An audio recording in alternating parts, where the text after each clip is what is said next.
बिस्मिल्लाहिर्रहमानिर्रहीम and welcome back to MD CAT physics classes.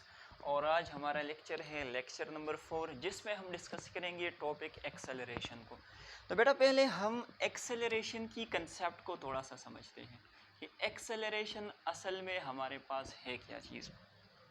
देखिए, पिछले लेक्चर्स में मैंने आप लोगों से कहा था डिस्टेंस को हमने डिस्कस किया था, डिस्प्लेसमेंट को हमने डिस्कस किया था। फिर हमने पढ़ा कि जब डिस्प्लेसमेंट में with respect to time change आता है या एक body with respect to time कोई डिस्प्लेसमेंट कवर कर रही है तो उस चीज़ को हम क्या कहते हैं, उसको हम कहते थे वेलोसिटी। यहाँ पर मैं लिख देता हूँ, जब डिस्प्लेसमेंट में चेंज आ रहा था विद रिस्पेक्ट टू टाइम तो उसको हमने नाम दिया था वेलोसिटी का। बात समझ में आ गई। फिर हमने पढ़ा कि वेलोसिटी के हमारे पास डिफरेंट टाइप्स हो सकते हैं। उसके अंदर हमने पढ़ा था वेरिएबल वेलोसिटी को, यानी मीन की वेलोसिटी में चेंज आ रहा है। अब वेलोसिटी में चेंज किस तरह से आना है, तो चूंकि वेलोसिटी हमारे पास एक वेक्टर क्वांटिटी है तो बेटा आप लोगों ने याद रखना है किसी भी वेक्टर क्वांटिटी में तीन तरह के चेंजेस पॉसिबल होती है। लेकिन ये भी मैं थोड़ी देर के बाद डिस्कस करूंगा क्योंकि बहुत सारे पॉइंट्स हमने वहाँ पे डिस्कस करने हैं। यहाँ पर मैं थोड़ा सा सिर्फ आप लोगों को बताता चलूँ कि वेलोसिटी में चेंज आ रहा है, इसको हमने कहा था वेरिएबल वेलोसिटी। लेकिन अगर इसी चेंज इन वेलोसिटी को मैं with respect to time study करता हूँ तो उसको हम क्या कहते हैं, एक्सेलरेशन कहते हैं। अगर मैं मज़ीद आसान अल्फाज में आप लोगों को समझाऊँ तो एक्सेलरेशन का मतलब ये होता है कि एक सेकंड के अंदर या फिर एक मिनट के अंदर या फिर एक घंटा के अंदर, जिसको मैंने आप लोगों को समझाया था कि इसको हम यूनिट टाइम कहते हैं। तो कहने का मतलब ये है कि यूनिट टाइम के अंदर एक बॉडी अपने वेलोसिटी को कितना चेंज कर रही है। ठीक है, यूनिट टाइम के अंदर किसी बॉडी के वेलोसिटी में कितना चेंज आ रहा है, इस चीज़ को हम कहते हैं एक्सेलरेशन। तो अगर हम डिफिनीशन की तरफ बढ़े तो ये हमारे पास आ जाएगा, time rate of change of velocity, time rate of change of velocity is called acceleration. आप लोग इस तरह भी लिख सकते हो, change in velocity, change in velocity in unit time, in unit time. इस पर मैंने एक शॉर्ट वीडियो भी अपलोड की है, लेकिन यहाँ पर भी मैं थोड़ा सा आप लोगों को समझाता जाऊँ कि चेंज इन वेलोसिटी या वेरिएबल वेलोसिटी और एक्सेलरेशन में डिफरेंस होता है। जब हम बात करते हैं वेरिएबल वेलोसिटी की तो वहाँ पर हम सिर्फ वेलोसिटी में जो चेंज आता है उसको देखते हैं, हम ये नहीं देखते कि एक सेकंड के अंदर कितना चेंज आ रहा है या यूनिट टाइम के अंदर कितना चेंज आ रहा है। ठीक है, तो एक हो गई वेरिएबल वेलोसिटी जिसमें हम टाइम को नहीं देखते कि कितने टाइम में कितना चेंज आ रहा है, जस्ट हम ये देखते हैं कि वेलोसिटी में चेंज आ रहा है। जब हम बात करते हैं एक्सेलरेशन की तो वहाँ पर हम देखते हैं कि यूनिट टाइम के अंदर कितना चेंज आ रहा है। ठीक है, तो अब अगर यूनिट टाइम के अंदर थोड़ा सा चेंज आ रहा है तो एक्सेलरेशन हमारे पास कम होगा, अगर ज़्यादा चेंज आ रहा है तो जाहिर सी बात है एक्सेलरेशन हमारे पास ज़्यादा होगी। ठीक है, अच्छा अभी हम देखते हैं इसका इक्वेशन थोड़ा सा देख लेते हैं। तो एक्सेलरेशन को हम रिप्रेजेंट करते हैं ऐसे, अगर मैं इक्वेशन बनाऊँ तो यहाँ पर देखिए change in velocity in unit time, तो ये मेरे पास आ जाएगा change in velocity divided by time आ जाएगा। बात क्लियर होगी। अब चूंकि यहाँ पर मैंने एरो का साइन किया है, यहाँ पर मैंने वेलोसिटी लिखा है, तो आप सबको पता होगा कि ये हमारे पास क्या है, एक वेक्टर क्वांटिटी है। कौन सी क्वांटिटी है, ये हमारे पास एक वेक्टर क्वांटिटी है। अब जब इसकी डायरेक्शन की बात हो जाए तो जब ज़्यादातर स्टूडेंट्स के माइंड में ये होता है, जब उनसे पूछा जाए कि एक्सेलरेशन की डायरेक्शन हमारे पास कौन सी है तो वो कहते हैं चूंकि यहाँ पर वेलोसिटी डिवाइडेड बाय टाइम है तो acceleration will be always along the direction of velocity, लेकिन ये गलत है। याद रखिए, एक्सेलरेशन जो है वो वेलोसिटी की एलोंग हो भी सकती है और नहीं भी हो सकती। अभी थोड़ी देर के बाद मैं यहाँ पर डिटेल के साथ डिस्कस करूँगा, लेकिन आप लोगों ने यहाँ पर इतना लाजमी तौर पर याद रखना है कि एक्सेलरेशन की जो डायरेक्शन है, एक्सेलरेशन की जो डायरेक्शन है वो होगी एलोंग चेंज इन वेलोसिटी की डायरेक्शन। वेलोसिटी में जो चेंज आ रहा है उसी डायरेक्शन में हमारे पास क्या होगी, एक्सेलरेशन। अगर आप लोग सिर्फ कहते हो कि अलोंग वेलोसिटी तो ये गलत होगा। अलोंग चेंज इन वेलोसिटी आप लोगों ने कहना है, ठीक है। तो ये हमारे पास होगी इसकी डायरेक्शन की बात। अब जो केसेस यहाँ पर मैं डिस्कस करने जा रहा हूँ वो आप लोगों ने बड़े ध्यान से समझने हैं, क्योंकि इससे आप लोगों को काफ़ी सारी जो आपकी कन्फ्यूजन है वो भी क्लियर हो जाएगी, टॉपिक की भी समझ आ जाएगी और एमसीक्यूज़ में भी आपके लिए काफ़ी ज़्यादा हेल्पफुल है। अच्छा देखिए, चेंज इन वेलोसिटी की अगर हम बात करें, क्योंकि एक्सेलरेशन मैंने आप लोगों से कहा कि एक्सेलरेशन कब प्रोड्यूस होता है, जब वेलोसिटी के अंदर चेंज आता है। ये वेलोसिटी चूंकि हमारे पास एक वेक्टर क्वांटिटी है, तो बेटा याद रखिए किसी भी वेक्टर में जो है वो तीन तरह के चेंजेस पॉसिबल होती हैं। किस तरह से? क्योंकि वेक्टर के अंदर एक तो मैग्नीट्यूड होता है और एक डायरेक्शन होता है, तो या तो ओनली उसके मैग्नीट्यूड में चेंज आएगा या फिर ओनली डायरेक्शन में चेंज आएगा और या फिर दोनों में चेंज आएगा, ठीक है। तो यहाँ पर चूंकि वेलोसिटी भी हमारे पास एक वेक्टर क्वांटिटी है, तो यहाँ पर फर्स्ट केस जो है वो हमारे पास ये बन रहा है कि ओनली मैग्नीट्यूड चेंजेस, अगर सिर्फ मैग्नीट्यूड में चेंज आ रहा है। दूसरा जो केस बन रहा है वो हमारे पास ये है ओनली डायरेक्शन चेंजेस, या सिर्फ और सिर्फ डायरेक्शन में चेंज आ रही है। और थर्ड जो केस बन रहा है, तो यहाँ पर मैं लिख देता हूँ बोथ, यानी magnitude and direction both changes, हमारे पास दोनों में चेंज आ रहे हैं। बोथ में कौन कौन सी चीज़ आ रही है? एक हमारे पास डायरेक्शन है और दूसरा हमारे पास इसका मैग्नीट्यूड है, ठीक है। अभी हमने देखना है कि अगर सिर्फ मैग्नीट्यूड में चेंज आ रहा है तो तब क्या होगा। तो बेटा आप लोगों ने याद रखना है कि अगर सिर्फ मैग्नीट्यूड में चेंज आ रहे हैं तो उस केस में एक्सेलरेशन और वेलोसिटी ये पैरेलल भी हो सकती है, इनकी जो डायरेक्शन है ये पैरेलल भी हो सकती है और ये हमारे पास एंटी पैरेलल भी हो सकती है। अब पैरेलल कब होगी और एंटी पैरेलल कब होगी? तो बेटा याद रखिए, अगर मैग्नीट्यूड ऑफ वेलोसिटी इंक्रीज कर रही है, अगर मैग्नीट्यूड ऑफ वेलोसिटी इंक्रीज हो रही है, तो इस केस में एक्सेलरेशन और वेलोसिटी क्या होंगे? वो पैरेलल होंगे। और आप सबको पता है कि इस एक्सेलरेशन को हम कहते हैं पॉजिटिव एक्सेलरेशन। इसको हम क्या कहते हैं?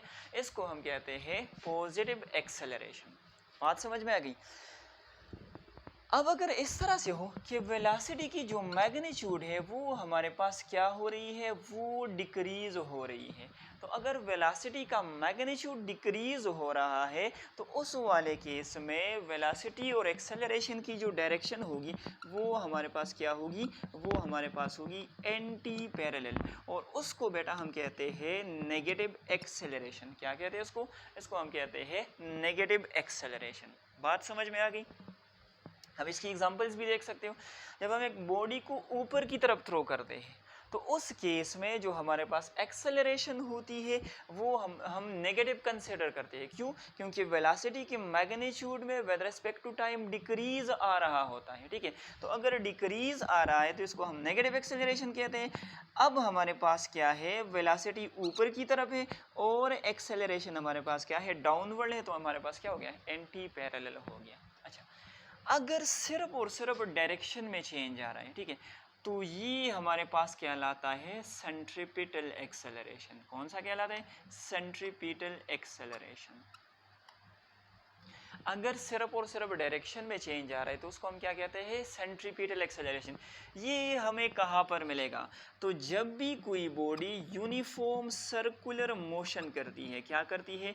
यूनिफॉर्म सर्कुलर मोशन करती है। तो यूनिफॉर्म का क्या मतलब हुआ? मैग्नीट्यूड में कोई चेंज नहीं आ रहा, ओनली डायरेक्शन चेंजेस, सिर्फ और सिर्फ डायरेक्शन में चेंज आ रहे हैं। तो इस वाले एक्सेलरेशन को फिर हम क्या कहते हैं? इसको हम कहते हैं सेंट्रीपिटल एक्सेलरेशन।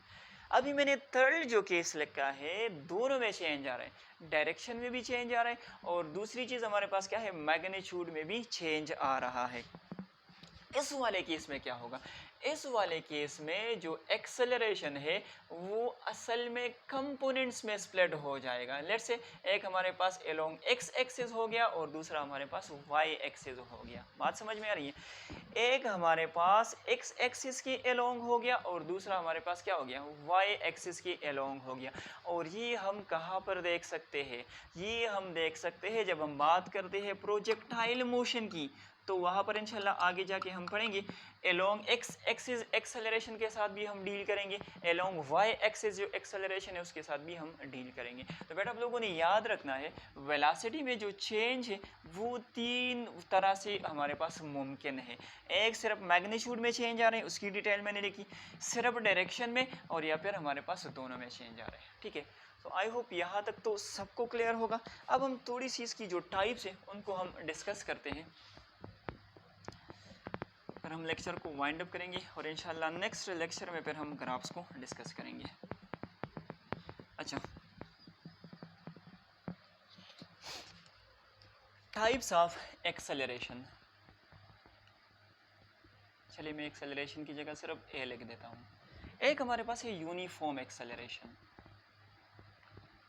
यहाँ पर अक्सर स्टूडेंट्स की कन्फ्यूजन होती है कि यूनिफॉर्म का मतलब यह है कि वेलोसिटी में चेंज नहीं आ रहा। तो बेटा ये बिल्कुल गलत है। अगर वेलोसिटी में चेंज नहीं आ रहा तो एक्सेलरेशन कहाँ से प्रोड्यूस होगा? एक्सेलरेशन का तो मतलब ये है कि वेलोसिटी चेंज हो रही है। तो अगर मैंने यहाँ पर यूनिफॉर्म लिखा है तो इस यूनिफॉर्म का असल में मतलब ये है कि वेलोसिटी में चेंज तो आ रहा है लेकिन यूनिफॉर्मली आ रहा है। हर एक सेकंड में, हर एक यूनिट टाइम में इक्वल चेंजेस आ रहे हैं वेलोसिटी के अंदर, तो उसको हम क्या कहते हैं? Uniform acceleration. लेट्स से यहाँ पर मैं ड्रा कर देता हूँ, आप लोग आसानी के साथ इसको समझ लोगे। फॉर एग्जांपल यहाँ से एक बॉडी ने स्टार्ट किया है, let's say 5 metre per second यहाँ पर इसकी स्पीड थी। ठीक है, यहाँ पर जब पहुँची 1 सेकंड के बाद चले तो यहाँ पर इसकी स्पीड कितनी थी? Velocity 10 metre per second. After again 1 second ये हो गया 15 मीटर पर सेकंड। यहाँ पर जब 1 सेकंड का और टाइम गुजरा तो यहाँ पर हो गई 20 मीटर पर सेकंड। अभी ज़रा देखें, हर एक सेकंड के अंदर वही 5 मीटर पर सेकंड का इंक्रीज आ रहा है या चेंज आ रहा है। तो अगर यहाँ पर मैं एक्सेलरेशन को कैलकुलेट करना चाहूँ तो यहाँ पर देखिए change in velocity, final velocity minus initial velocity, वो हमारे पास क्या बन जाएगी? 10 metre per second minus 5 metre per second divided by 1, तो ये आ जाएगी 5 मीटर पर सेकंड, यहाँ पर सेकंड लेके डिवाइडेड बाई 1 सेकंड, तो ये बन जाएगी 5 मीटर पर सेकंड स्क्वायर। इसी तरह से यहाँ पर देखिए 5 metre per second in 1 second change आ रहा है, तो यहाँ पर भी 5 मीटर पर सेकंड स्क्वायर, यहाँ पर भी 5 मीटर पर सेकंड स्क्वायर। तो हर एक सेकंड के अंदर सेम चेंज आ रहा है, इसको हम कहते हैं यूनिफॉर्म एक्सेलरेशन। अच्छा, नॉन यूनिफॉर्म पर हम किसको कहेंगे? Non uniform. तो अगर इस तरह से ना हो रहा हो, हर एक सेकंड के अंदर हमारे पास सेम चेंज ना आ रहा हो, तब उसको हम क्या कहेंगे? Non uniform acceleration. Let's say यहाँ पर अगेन यही वाला केस मैं ड्रा कर देता हूँ, 1 second 1 second 1 second. Let's suppose यहाँ पर 5 मीटर पर सेकंड है, जब 1 सेकंड का टाइम गुजरा तो ये हो गया था 15 मीटर पर सेकंड, जब दूसरा सेकंड गुजरा तो ये अगेन आ गया था 8 मीटर पर सेकंड पे, और जब तीसरा सेकंड गुजरा तो लेट्स से ये था 30 मीटर पर सेकंड। तो अभी ज़रा देखिए हर एक सेकंड के अंदर सेम चेंज नहीं आ रहा, तो इसको हम यूनिफॉर्म नहीं कहेंगे बल्कि क्या कहेंगे? Non uniform acceleration. हर एक पॉइंट की एक्सेलरेशन हमारे पास क्या है? चेंज हो रही है। ठीक है, अच्छा थर्ड जो हमारे पास है that is average acceleration. Average acceleration, अच्छा इसकी यूनिट्स और डायमेंशन तो मैंने डिस्कस नहीं की, चलिए इसके बाद मैं कर देता हूँ। एवरेज एक्सेलरेशन, एवरेज एक्सेलरेशन हमारे पास क्या है? Total change in velocity divided by total time taken, इसको हम क्या कहते हैं? एवरेज एक्सेलरेशन कहते हैं। और फोर्थ जो इसकी टाइप है इसको हम कहते हैं इंस्टेंटेनियस एक्सेलरेशन। और ये आप लोग जानते हो कि किसी भी शॉर्ट इंटरवल ऑफ टाइम पर अगर हम बॉडी की एक्सेलरेशन को चेक करते हैं तो उसको हम क्या कहते हैं? Instantaneous acceleration. ज़रा देखिए वही एक्सेलरेशन का इक्वेशन है, लेकिन चूंकि इंस्टेंटेनियस है, शॉर्ट इंटरवल ऑफ टाइम हमें लगाना है, तो यहाँ पर मैं लिख देता हूँ limit time approaches to zero. Time बहुत ही ज़्यादा शॉर्ट हमारे पास है, ठीक है, तो इसको हम कहते हैं इंस्टेंटेनियस एक्सेलरेशन। अच्छा कई बार यहाँ पर एक एमसीक्यूज वो पूछते हैं तो वो थोड़ा सा मैं डिस्कस कर लेता हूँ।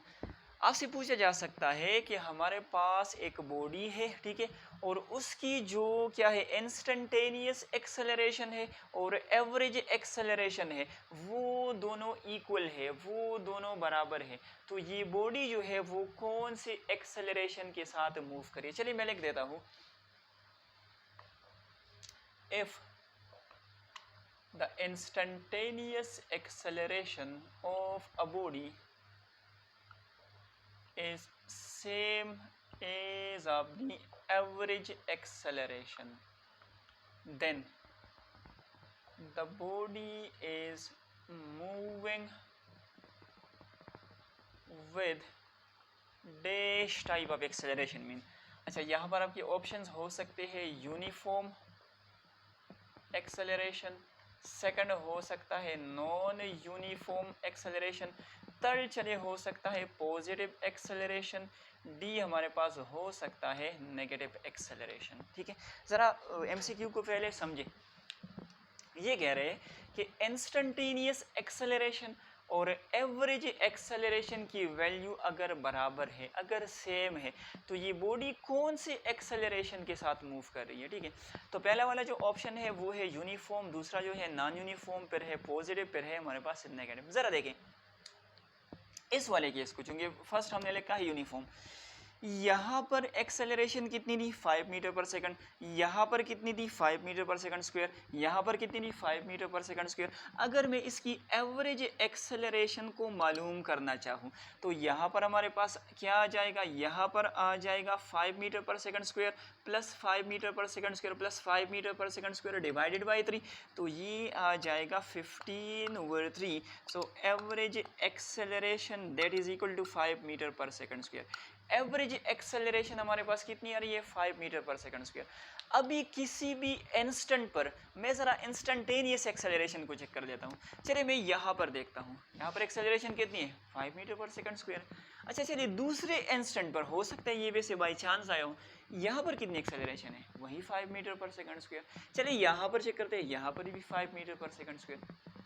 तो हमें पता ये चला कि जब भी बॉडी यूनिफॉर्म एक्सेलरेशन के साथ मूव करेगी तो इसकी एवरेज और इंस्टेंटेनियस एक्सेलरेशन आपस में क्या होंगे, सेम होंगे। तो आप लोगों का जो करेक्ट ऑप्शन है दैट इज़ यूनिफॉर्म एक्सेलरेशन। ठीक है, अच्छा ज़रा एक्सेलरेशन की यूनिट डायमेंशनल फार्मूला इसको थोड़ा सा देखते हैं और फिर न्यूटन सेकंड लॉ के थ्रू भी थोड़ा सा एक्सेलरेशन को समझते हैं शार्ट सा, फिर इसको वाइंड अप करते हैं। अच्छा, यूनिट ऑफ एक्सेलरेशन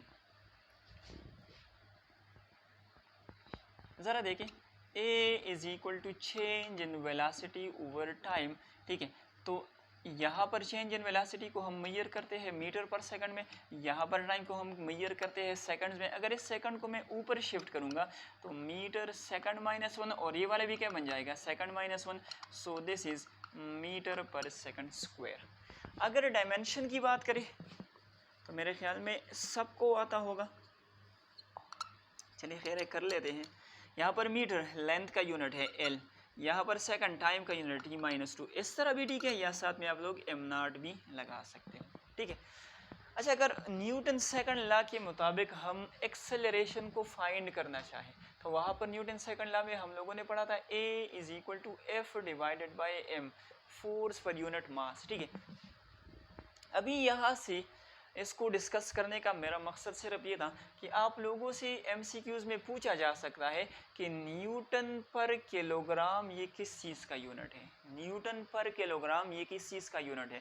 तो अगर मैं आप लोगों से डायरेक्टली ये पूछता तो शायद कोई भी आंसर नहीं कर पाता, लेकिन चूंकि यहाँ पर मैंने इक्वेशन लिखा A is equal to F divided by M, तो फोर्स को हम मेजर करते हैं न्यूटन में, मास को हम मेजर करते हैं किलोग्राम्स में। तो बेटा याद रखिए न्यूटन पर किलोग्राम असल में किस चीज़ की यूनिट है, एक्सेलरेशन की है। तो असल में metre per second square and Newton पर किलोग्राम आपस में बराबर होते हैं। ठीक है, तो ये था एक्सेलरेशन, इसको हमने डिस्कस किया, एक दो एमसीक्यूज भी मैंने सॉल्व करवाए। इंशाल्लाह जैसे ही चैप्टर फिनिश होगा ये वाला तो उसके एंड में हम बहुत सारे एमसीक्यूज को डिस्कस करेंगे। तो आज के लिए इतना ही, इंशाल्लाह मिलते हैं नेक्स्ट लेक्चर में, तब तक के लिए अल्लाह हाफिज़।